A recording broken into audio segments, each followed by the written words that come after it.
할렐루야. 10월 넷째 주 예배 자리에 나오신 여러분 주님의 이름으로 축복하고 환영합니다. 이 시간 함께 찬양할 때 소망 없는 우리의 삶에 예수 그리스도를 통한 새 생명을 주신 주님을 바라보며 이 시간과 하나님의 이름을 높여드리는 귀한 시간 되길 소망합니다. 함께 찬양하겠습니다. 할렐루야.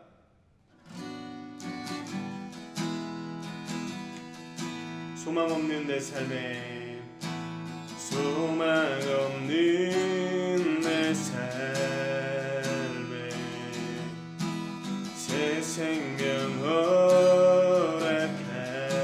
허락하신 날 향한 주님의 은혜 놀라운 주님의 사랑 삶의 문제 힘겨워 눈물 만들 때도 날 알아주시는 주님 한없는 주님의 사랑 나 찬양하네 나의 믿음 주께 드려 나의 삶이 주를 향해 내 유일한 사랑 대신 주께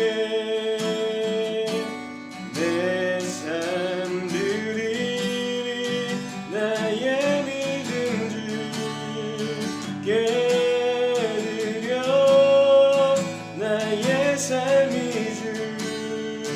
주를 향해 내 유일한 사랑 되신 주께 내 삶 드리리 삶의 문제 힘겨워 눈물만 들일 때도 날 안아주시는 주님 한없는 주님의 사랑 나 찬양하세 나의 믿음 주께 드려 나의 삶이 주를 향해 내 유일한 사랑 되신 주께 내 삶 드리리 나의 믿음 주께 드려 나의 삶이 주를 향해 내 유일한 사랑 되신 주께 내 삶 드리 나의 믿음 주께 있네 십자가는 여기 내 영광 되었네 주께서 우리를 승리케 하셨네 나의 능력 나의 소망 주께 있네 나의 믿음 주께 있네 십자가는 여기 내 영광 되었네 주께서 우리를 승리케 하셨네 나의 능력 나의 소망 주께 있네 나의 믿음 주께 있네 십자가는 여기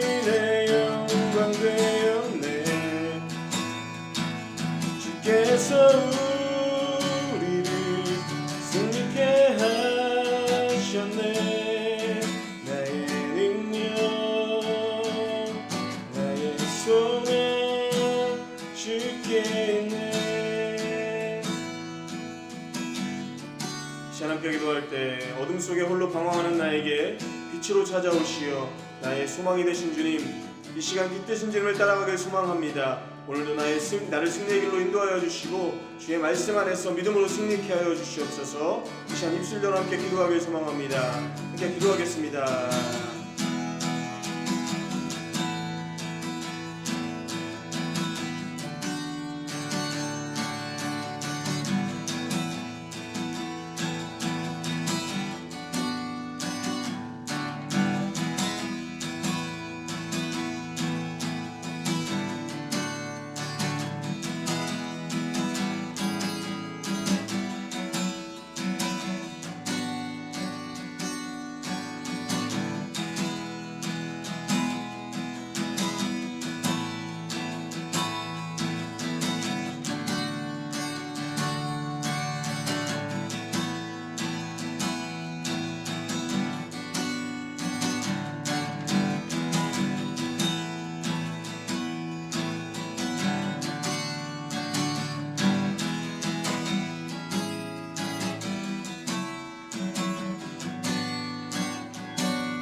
하나님 감사합니다. 어둠 속에 있는 우리에게 빛으로 손 내미시고 주님의 길로 인도하여 주시니 감사합니다.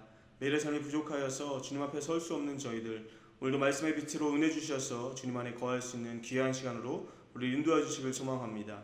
하나님, 오늘도 주님의 말씀을 들을 때에 깨닫는 은혜를 우리 가운데 주셔서 주님의 말씀과 주님의 마음이 알아지는 귀한 시간 될 수 있도록 하나님 함께하여 주시옵소서. 말씀을 전하시는 목사님 은혜 주셔서 하나님의 지혜가 온전히 목사님을 통해 선포되어지도록 우리 영혼이 그 말씀을 들을 수 있도록 주여 함께하시고 능력으로 붙들어 주시옵소서.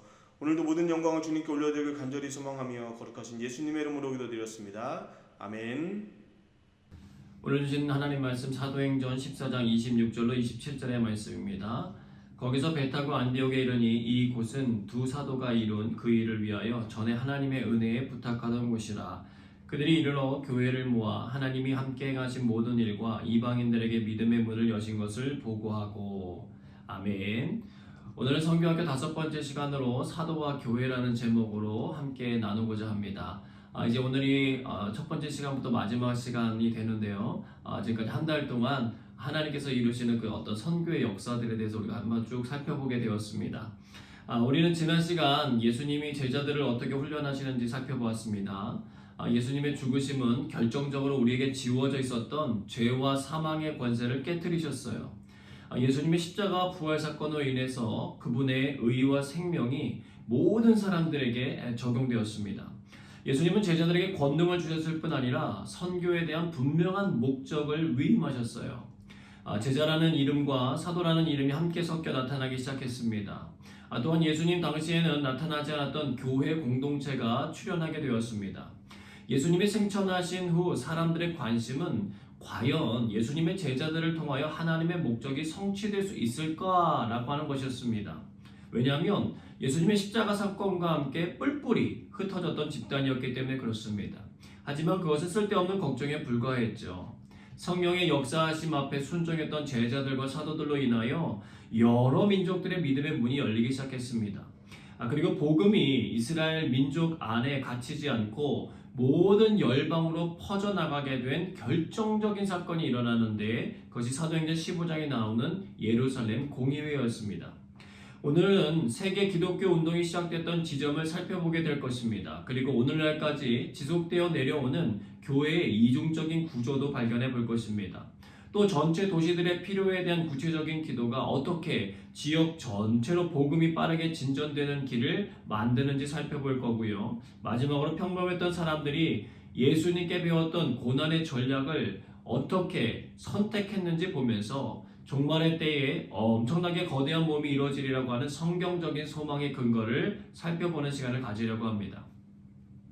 첫 번째로 세계 기독교 운동의 시작점을 좀 살펴보겠습니다.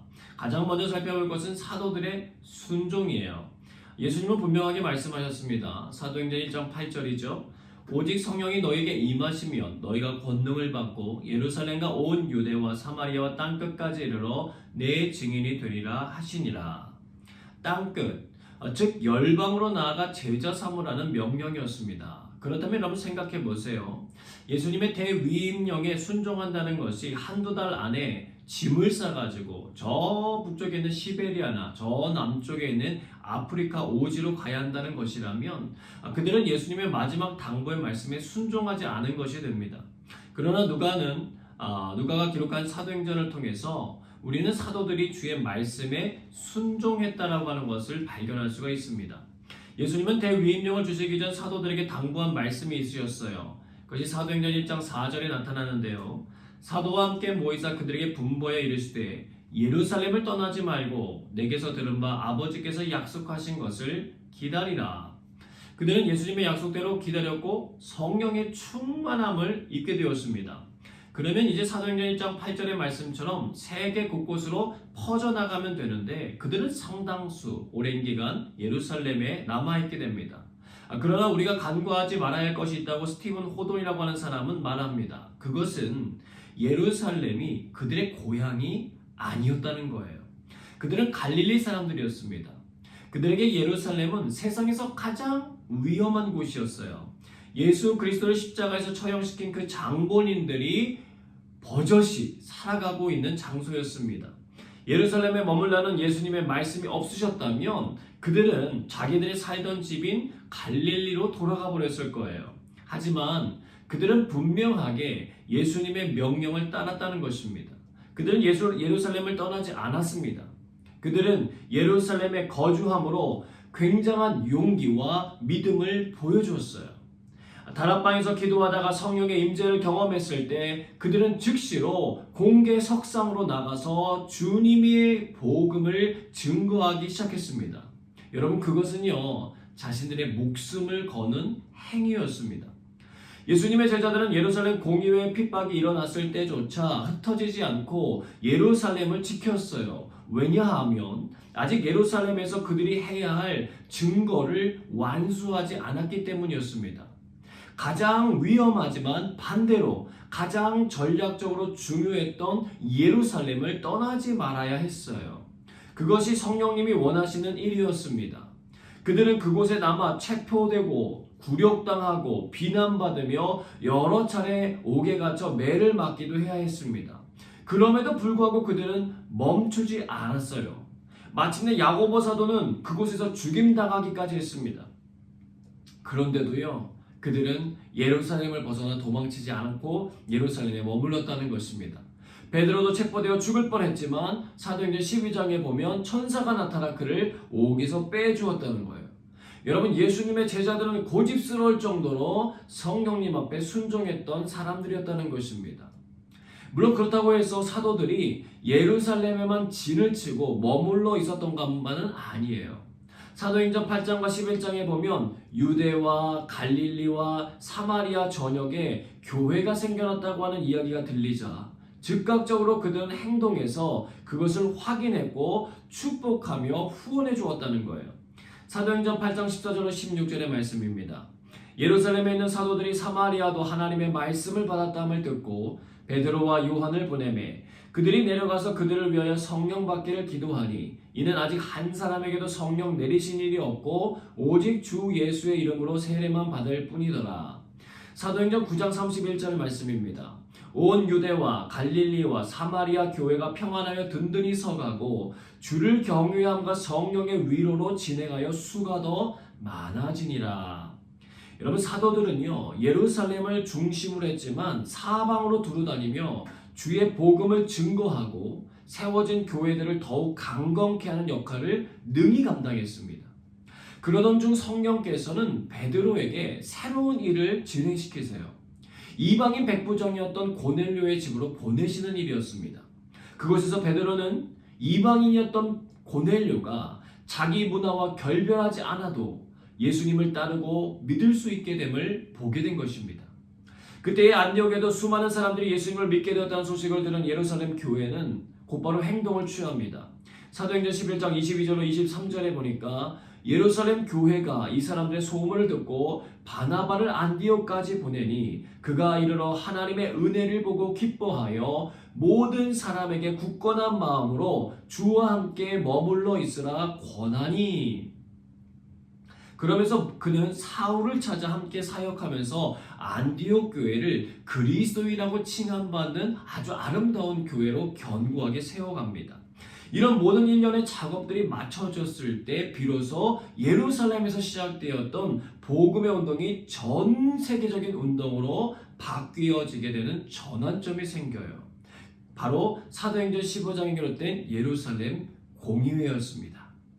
복음을 통해 변화된 유대인들 가운데에는요, 하나님께서 구원받은 모든 그리스도인들이 자기들 바로 이스라엘 백성의 모든 문화와 종교적인 관습에 참여하기를 원하신다고 생각했어요. 하지만 사도행전에 기록된 사건들이 일어나는 동안에 하나님께서는 이방인들이 이스라엘과 영적인 연합은 누려야 되지만 그리스도의 제자가 되기 위하여 자기 가족, 문화, 뿌리, 이름을 버리고 문화적인 유대인이 되어야 하는 것은 아니라고 하는 사실을 분명하게 보여주었습니다. 베드로와 바나바와 바울 그리고 야고보의 의견들을 종합해서 예루살렘 공의회는 중대한 결정을 내리게 돼요. 사도행전 15장 28절로 29절 같이 읽어봅니다. 성령과 우리는 이 요긴한 것들 외에는 아무 짐도 너에게 지우지 아니하는 것이 옳은 줄 알았노니 우상의 제물과 피와 목매어 죽인 것과 음행을 멀리할지니라. 이에 스스로 삼가면 잘 되리라. 평안함을 원하노라 하였더라. 아멘. 여러분, 이 결정은요, 유대 전통 안에서 일어났던 종교적 파벌 정도로 머물 수 있었던 복음이 세계화되는 커다란 기폭제가 되어버립니다. 복음이 문화적, 종교적 관습을 벗어나 매우 빠른 속도로 이방 민족들에게 증거되는 계기가 되었다는 거예요. 하나님께서는요, 이 일을 이뤄내기 위해서 사도들이 예루살렘에 머물게 하신 것입니다. 이 사건은요, 그때뿐 아니라 오늘을 살아가는 우리들에게도 도전적인 과제를 안겨줘요. 그것은 어느새 견고해진 기독교적 전통 때문에 그렇습니다. 음식, 의복, 음악, 이름 등과 같은 문화 종교적 문제들이에요. 만약 이것들이 구원을 얻는데 필수적인 요소라고 주장한다면 이름만 바뀌었을 뿐 기독교적인 할례를 강요하는 것이 될 수 있기 때문에 그렇습니다. 성경과 그리스도를 순종하는 데 필요한 본질적인 부분이 아니라면 종교 문화적인 짐을 지우지 않는 노력과 결정이 계속해서 이루어져야 된다는 것입니다. 그러나 감사하게도 주님께서는 이미 그 결정이 어떠한 방향성을 가지고 내려져야 하는지 예루살렘 공의회를 통해서 모범 답안을 우리에게 제시해 주셨다는 것입니다. 자, 이제 두 번째 주제인 교회 이중구조에 대해서 한번 살펴보겠습니다. 그중 첫 번째로 지역교회와 선교단을 좀 살펴봅니다. 사도행전 11장에 보면은요, 지중해에서 네 번째로 큰 도시였던 안디옥에 주로 이방인들로 구성이 되었던 교회가 설립되는 과정과 하나님께서 그 교회를 서부 지중해 지역 복음화의 핵심으로 삼으신 내용이 잘 요약되어서 기록되어 있습니다. 근데 사도행전 13장 1절에서 5절에 보면 그랬던 안디옥 교회에 커다란 변화가 일어나게 됩니다. 교회가 함께 금식하며 기도하기 시작했습니다. 그 이유는 사도행전 13장 2절에 보니까 주를 섬겨 금식할 때에 성령이 이르시되 내가 불러 시키는 일을 위하여 바나바와 사울을 따로 세우라 하시니, 성령님이 시키시는 일은 안디옥 교회를 부흥시킨 장본인들이었던 바나바와 바울을 파송하는 일이었어요. 지금으로 말하자면 해외 선교회를 조직해서 보낸 것입니다. 여러분, 예루살렘 공의회의 결정만큼이나 크고 중요한 결정이었어요. 그 선교단은 복음을 전파해 제자를 삼고 회심한 사람들이 하나님 나라의 한 공동체임을 깨닫게 한 후에 성령의 질서와 훈련에 깊이 헌신하는 지역교회로 조직하는 일들을 감당해냈다는 거예요.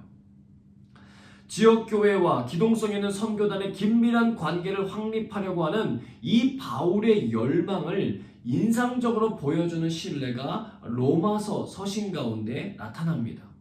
바울이 로마서를 썼을 때에는요, 그의 위대한 선교 활동이 한창 진행 중에 있을 때였어요. 동부 지중해에서 그의 사도단이 벌인 활동이 막 끝나갈 때였습니다. 그러나 여전히 저 서부 지중해 쪽을 바라볼 때는 아직까지도 교회들이 세워지지 못하고 있었어요. 단 하나의 가능성이 있었던 지역이 바로 로마에 흩어져 있었던 유대인들과 이방인 신자들이었습니다. 바울은 오랫동안 이 일을 중요하게 여기고 진행했어요. 로마서 15장 22절에 보면 여러 번 로마에 가려고 방문하려고 했으나 진행되지 못한 것에 대한 안타까움을 전하고 있습니다. 그러나 그 방문이 이루어지지 못한 까닭에 쓰여진 서신이 로마서라는 거예요. 바울은 로마 그리스도인들이 제2의 안디옥, 즉 저 서바나와 서부 지중해 지역을 대상으로 하는 사도단 선교의 새로운 작전 기제가 되게 하길 원했습니다. 즉 로마라고 하는 이교 도시에 있는 가정교회 집단으로 하여금 로마 저 너머에 있는 사람들에 대한 선교적인 책임을 일깨워주는 서신이라는 것입니다. 그런데 이렇게 시작되었던 로마의 선교 역사가 313년 콘스탄틴 대제의 기독교 칙령을 통하여 국교화가 되면서 새로운 모습을 보이기 시작해요. 그동안 점조직처럼 유지되었던 교회 조직이 회당과 교구 조직을 가지게 되었습니다. 그런데 이와 동시에 교회의 세속화를 우려한 수도원 운동과 또 복음 전도를 위한 선교단이 생겨나기 시작했습니다. 세계적인 선교학자 랄프 윈터는요, 사회학 분야의 용어를 사용해서 교회의 이 두 가지 구도를 모달리티와 소달리티라고 하는 말로 표현했습니다.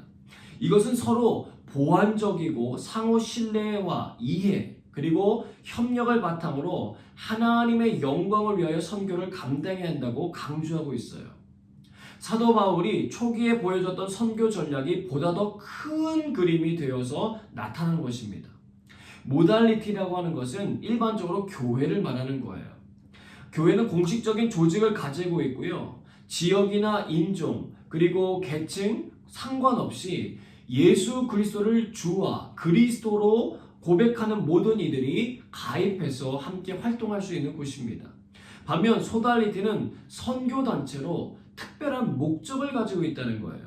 선교의 대상이나 목표로 하는 지역 및 종족을 위한 선교 사역을 위해서 특별한 계층으로 조직된 기관입니다.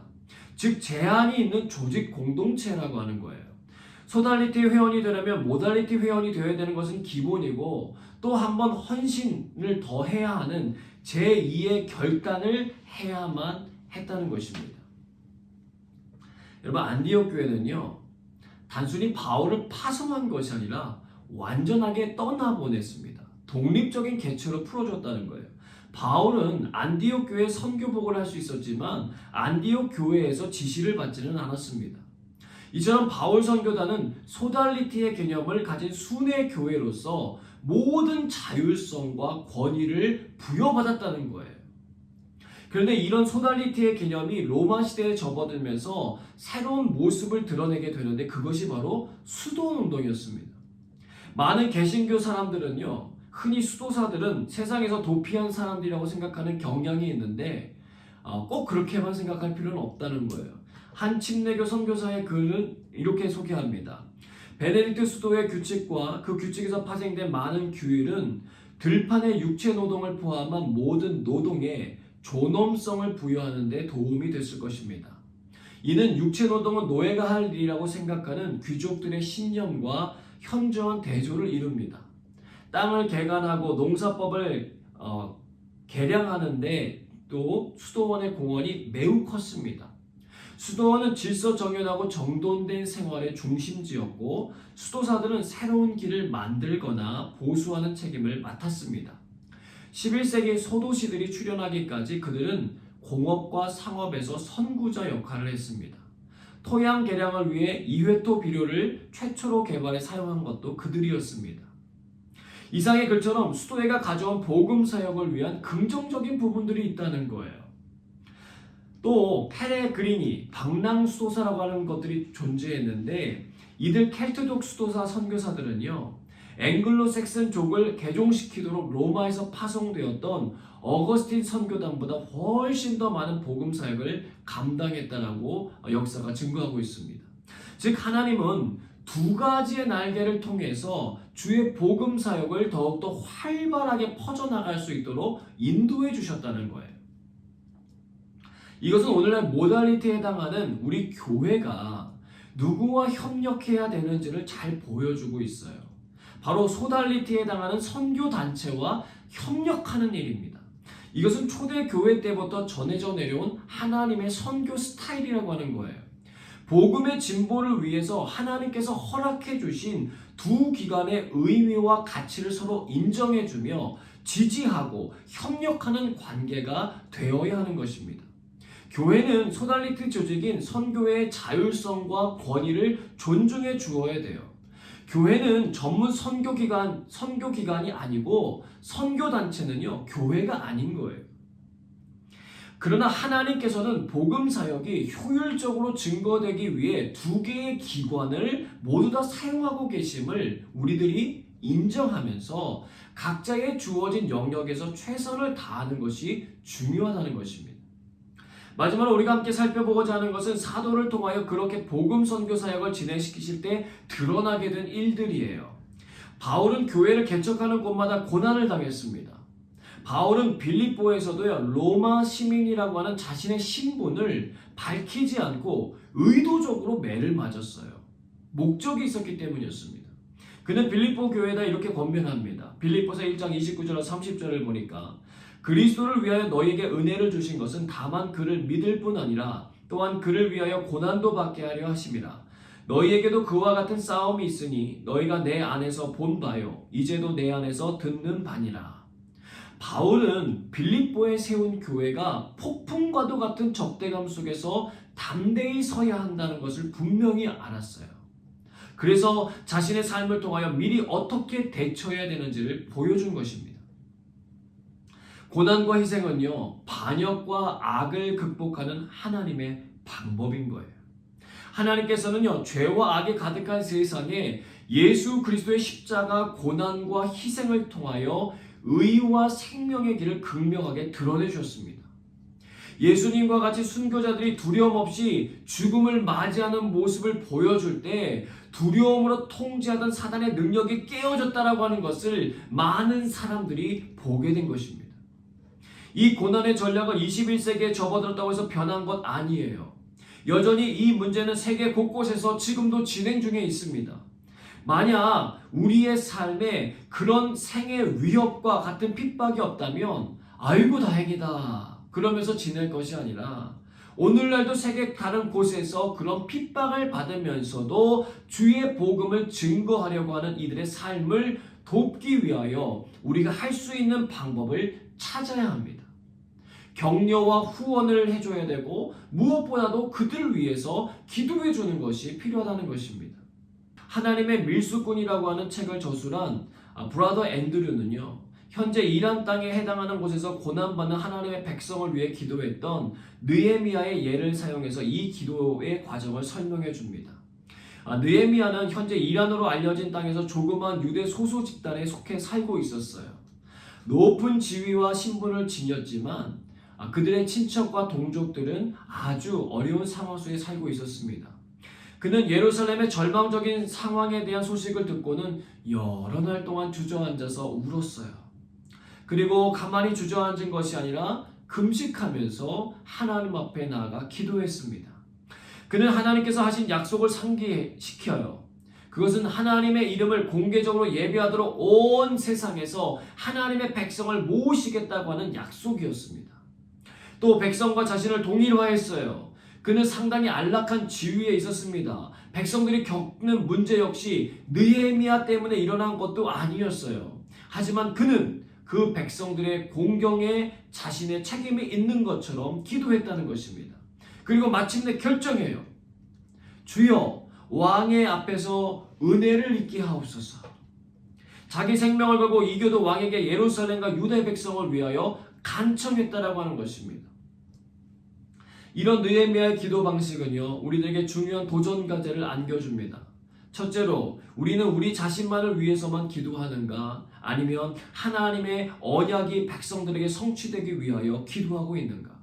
둘째로는 무너져 내린 백성들의 현실에 분노해서 비난하고 있는가? 아니면 그 책임에 대한 연대의식을 지니고 그 일을 위하여 기도하는가? 마지막으로 하나님을 모르는 이방 민족의 지도자들이나 권력자들에게 은혜를 입도록 기도하고 있는가? 그것이 무슬림 국가이든 공산주의 국가이든 간에 말입니다. 복음의 적대적인 국가 지도자들에게 은혜를 입도록 구할 때에 우리는 그들에 대한 하나님의 은혜를 잘 표현할 수 있게 된다는 것입니다. 교회에 대한 성경적인 하나님의 계획을 한번 살펴봅니다. 예배소서 3장 10절로 11절의 말씀을 보니까 이는 이제 교회로 말미암아 하늘에 있는 통치자들과 권세들에게 하나님의 각종 지혜를 알게 하려 하심이니 곧 영원부터 우리 주 그리스도 예수 안에서 예정하신 뜻대로 하신 것이라. 하나님의 각종 지혜라고 하는 것이 무엇입니까? 유대인과 이방인이 그리스도 안에서 하나가 되는 거예요. 그런데 이 지혜는 단지 복음이 이방인들에게 전파되는 것만이 아닙니다. 이 전파를 통해서 이방인 성도들이 이제 함께 상속자가 되고 함께 지체가 된다는 말이에요. 그리고 이것은 유대인과 이방인의 문제로 시작되지만 자유인과 종, 남자와 여자, 흑인과 백인, 부자와 가난한 자에게로 확대되어 간다는 거예요. 그리고 궁극적으로 하늘과 땅에 있는 모든 족속에게로 확장되어 가는 것입니다. 우리는 이 일을 위해 쓰임받기 위해 존재하는 그룹이라고 하는 사실을 잊지 말아야 할 것입니다. 그리고 교회는 깨끗해지고 참되고 거룩한 아름다움을 지녀야 돼요. 에베소서 5장 27절 말씀 같이 읽어봅니다. 자기 앞에 영광스러운 교회로 세우사 티나 주름 잡힌 것이나 이런 것들이 없이 거룩하고 흠이 없게 하려 하심이라. 하나님의 선교 전략은 교회의 정결함과 거룩성 회복이에요. 그래야 아무런 제약 없이 성령님이 일하기 쉬우실 뿐만 아니라 담대하게 그리스도의 선교에 교회가 참여할 수 있기 때문에 그렇습니다. 우리가 겪고 있는 코로나19의 상황은요, 이 말씀들이 성취되고 있는 과정 중에 하나라고 볼 수 있습니다. 티나 주름 잡힌 것들을 제거하는 시간이에요. 더욱더 거룩하고 흠이 없게 만드시려는 것입니다. 여러분, 교회가 비판받고 비난받는 현실에 두려워할 필요가 없습니다. 하나님께서 교회를 정결하게 하시려는 과정이기 때문에 그래요. 그렇다고 아무런 죄가 없는 것처럼 당당하게 살라는 말이 아닙니다. 교회들의 티나 주름 잡힌 것들, 흠이 있는 것들, 이것들 모두 다 우리들의 책임이기 때문에 그렇습니다. 그것이 아까 함께 나눈 느헤미야의 기도 내용이기 때문에 그렇습니다. 우리는 겸손하게 금식하며 주의 무너진 교회들을 위하여 기도해야 될 책임이 있고 그 일을 위하여 헌신하고 일어서야 할 책임이 있는 것입니다. 그리고 그렇게 순종하는 한 사람을 통하여 하나님은 또다시 복음의 진보를 이룰 것입니다. 빌리그레엄 목사님이요, 1974년 로잔 대회에서 마지막 메시지가 있습니다. 나는 우리가 종말과 주님의 재림에 다가갈수록 그때는 또한 대부흥 시기가 될 수 있다고 믿습니다. 우리는 성령이 부어지는 종말의 부흥이 일어나고 새롭게 되리라는 가능성과 약속을 잊을 수가 없습니다. 그것은 요엘 2장 28절에 약속되어 있고 사도행전 2장 17절에서 반복해서 나옵니다. 그 일은 주 예수 그리스도가 강림하실 바로 그때까지 일어날 것입니다. 악은 더욱 악해질 것입니다. 하지만 동시에 하나님이 강하게 역사하실 것입니다. 저는 우리가 앞으로 몇 달 그리고 몇 년 동안 늦은 비, 축복의 비, 주님이 재림하시기 전 하늘에서 오대륙에 내릴 소나기를 보게 되기를 기도하고 있습니다. 사랑하는 성도 여러분, 하나님의 복음 사역은 오늘도 계속해서 진행 중입니다. 마치 이어달리기 선수들이 바톤을 주고받는 것처럼 우리에겐 이미 역사적인 바톤이 주어져 있고 달려야 할 구간이 정해져 있습니다. 우리에게 맡겨진 기도와 섬김의 구간, 믿음으로 잘 감당하는 저와 여러분 모두가 되시기를 주님으로 축복합니다. 하나님께서 세우신 이 사도 그리고 교회, 그리고 하나님께서 이루어 가신 교회와 지역교회와 사도단의 모든 과정들을 우리가 함께 살펴보면서 우리들이 감당해야 될, 협력해야 될 사람들을 찾고 또 그들을 섬기며 하나님의 아름다운 복음 사역에 귀하게 쓰임받는 저와 여러분 모두가 되셔서 하나님을 영화롭게 하고 하나님의 영광스러움을 드러내는 일에 귀하게 쓰임받게 되시기를 주님의 이름으로 축원합니다. 함께 찬양하고 기도하겠습니다.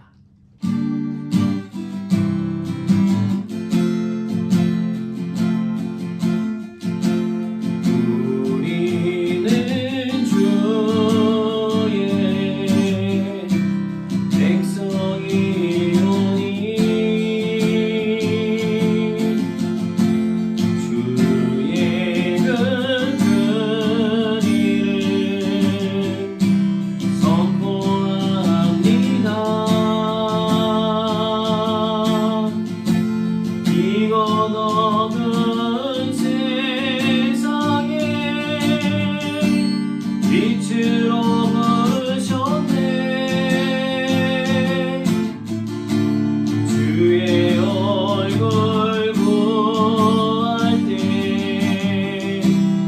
역사하소서.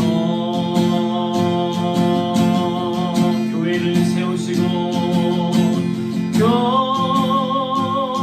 교회를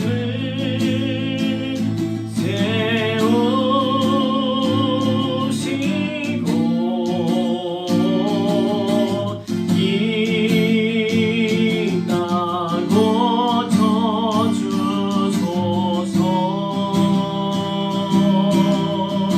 주님 나라 임하시고 주님 나라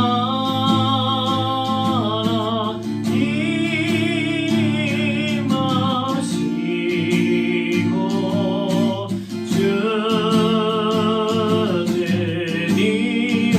이루어지다. 다시 한번 찬송합니다. 우리는 주의 백성이오니 우리는 주의 백성이오니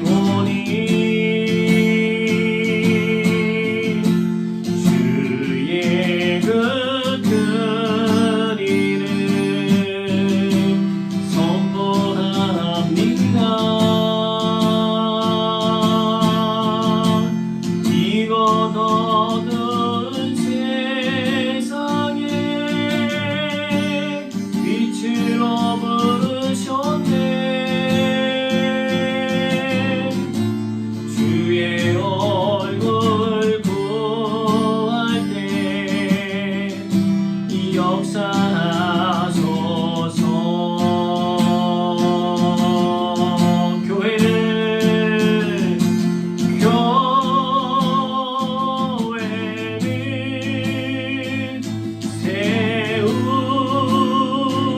세우시고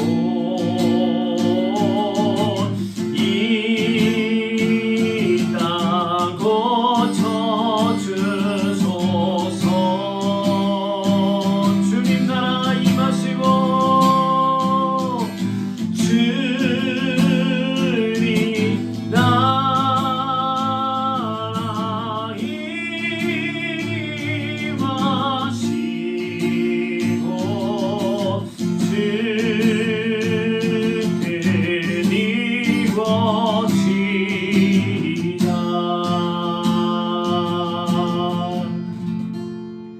이제 하나님 기도하겠습니다. 복음의 본질만 붙드는 신앙인이 되게 하여 주옵소서. 비본질적인 요소에 집착하여 주의 복음 사역을 막아서는 어리석음을 범하지 않도록 인도해 주옵소서. 지역교회와 선교단체가 감당해야 될 복음 사역을 위한 차이점을 알게 하시니 감사합니다. 하나님의 선교 전략을 우리가 인정하며 서로 돕고 협력하여 주의 부흥이 온전히 일어나는 데 쓰여지게 하여 주옵소서. 함께 소리내어 기도하겠습니다.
계속해서 기도합니다. 복음을 증거하기 위해 받아야 될 고난의 자리가 있다면 순종함으로 받게 하여 주시고 고난받는 그리스도인들을 위해 기도할 수 있는 은혜를 주옵소서. 무슬림과 공산주의 국가에서 복음의 진보를 위하여 고군분투하는 이들을 주여 도와주시고 보호해 주시옵소서. 또한 그들의 지도자들로부터 은혜를 입을 수 있는 길을 열어 주시옵소서. 함께 기도하겠습니다.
하나님, 느헤미야의 기도처럼 우리 민족인 한국과 한국의 교회들을 위하여 기도합니다. 무너진 영역들, 흠이 난 영역들을 주님 회복시켜 주시옵소서.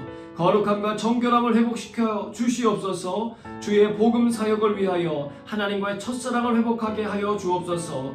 욕심과 음란에 무너지지 아니하고 주의 사랑과 진리 안에 서도록 인도하여 주옵소서. 민족의 교회들을 위하여 함께 기도하도록 하겠습니다.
우리 교회 교육자들과 리더십들에게 주의 성령의 충만한 능력과 은혜를 부어 주시옵소서.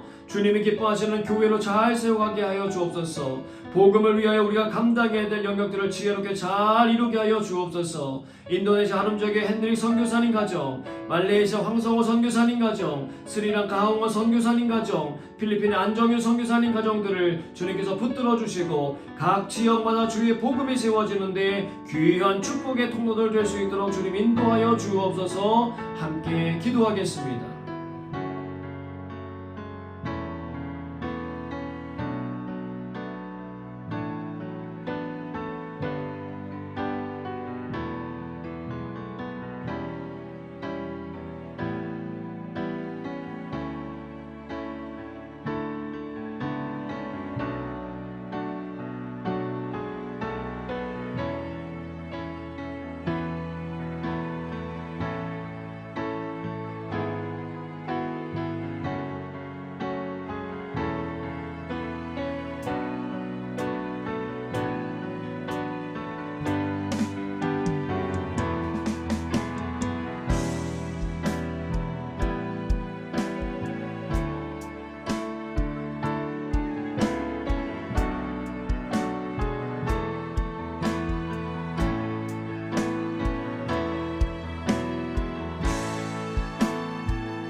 주님의 음성을 듣는 기도하도록 하겠습니다.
사랑과 은혜가 많으신 하나님 감사합니다. 오늘도 하나님께서 이루신 복음의 은혜, 많은 사도들을 통하여서 주께서 이루신 교회와 사도단의 역사들을 살펴보게 하시니 감사합니다. 하나님의 복음의 능력이 확장되기 위하여 하나님께서 세우신 각 기관들을 서로 존중하고 인정하며 함께 협력하여 하나님 나라의 복음 사역을 위하여 같이 동반자 되어 나아갈 수 있도록 인도하여 주시옵소서. 하나님 오늘날도 하나님 주의 복음을 증거하는 일을 감당함에 있어서 자신들의 생명을 걸고 위험한 중에도 하나님 최선을 다하는 일이 있습니다. 그들이 외롭지 않도록 주님 찾아가 주셔서 만나 주시고 인도하여 주시고 주의 따스함으로 안아주시며 그들의 지도자로부터 은혜를 입을 수 있는 길들이 열어질 수 있도록 하나님 도와주시옵소서. 정말 하나님께서 정말 세계 모든 민족의 구원함을 위해서 선택하신 우리 한민족 주님 기억하여 주시고 주께서 긍휼함을 베푸사 아버지 주의 교회들이 더욱더 정결하여 주고 올바르게 하나님의 복음 사역 가운데 힘쓸 수 있도록 인도하여 주시며 하나님 기뻐하신 아름다운 일들 가운데 나아갈 수 있도록 주님 우리를 깨끗게 하여 주옵소서. 하나님 그 일들 위해서 기도하는 이들이 일어나게 하여 주시고 하나님 그로 말미암아 하나님께서 일하시는 놀라운 일들을 경험할 수 있도록 인도하여 주시옵소서. 하나님 오늘도 우리에게 맡겨주신 구역과 구간이 있습니다. 아버지는 그 일들을 감당할 때에 우리의 힘만으로 감당할 수 없사오니 주께서 성령의 기름을 부어주셔서 하나님께서 맡기신 구간을 잘 달릴 수 있도록 인도하여 주시고 그로 말미암아 하나님의 영광이 곳곳마다 하나님이 계획하시는 은혜의 자리마다 나타날 수 있도록 하나님 인도하여 주시옵소서. 우리 싱가포르 영광교회가 하나님의 큰 뜻을 이루어드리는데 온전히 쓰임받게 하여 주시고 우리에게 맡겨진 그 작은 구간들 잘 감당하여 나갈 때에 하나님께 칭찬받고 이 땅 가운데 소금과 빛의 역할을 잘 감당하는 교회 될 수 있도록 하나님 함께하여 주옵소서. 선교지에서 복음분투하는 모든 선교사님들의 영육간의 강건함으로 붙들어 주시고 주의 돕는 손길들을 붙여주시며 하나님의 부흥의 능력이 각 장소 지역마다 나타날 수 있도록 함께하여 주옵소서. 하나님 오늘도 우리 성도들 각자의 처소에서 하나님을 향하여 기도하며 나갈 때에 저들의 필요한 모든 쓸 것들도 공급하여 주시고 하나님 기도하는 자들의 입술을 주관하여 주셔서 하나님 더욱더 지경이 넓어지고 하나님의 영광스러운 일들을 위해서 귀하게 쓰임받는 하나님의 자녀들 될 수 있도록 함께하여 주옵소서. 주님이 이루신 일들을 기대하고 감사드리며 사랑이 마신 예수님의 이름으로 기도드리옵나이다. 아멘. 이제는 우리 구주 예수 그리스도의 은혜와 하나님 아버지의 그 크신 사랑하심과 성령의 교통 역사하심이 사랑하는 우리 모든 성도들과 함께하사 복음의 진보를 이루는데 귀하게 쓰임받게 하시길 간절히 축원하옵나이다. 아멘.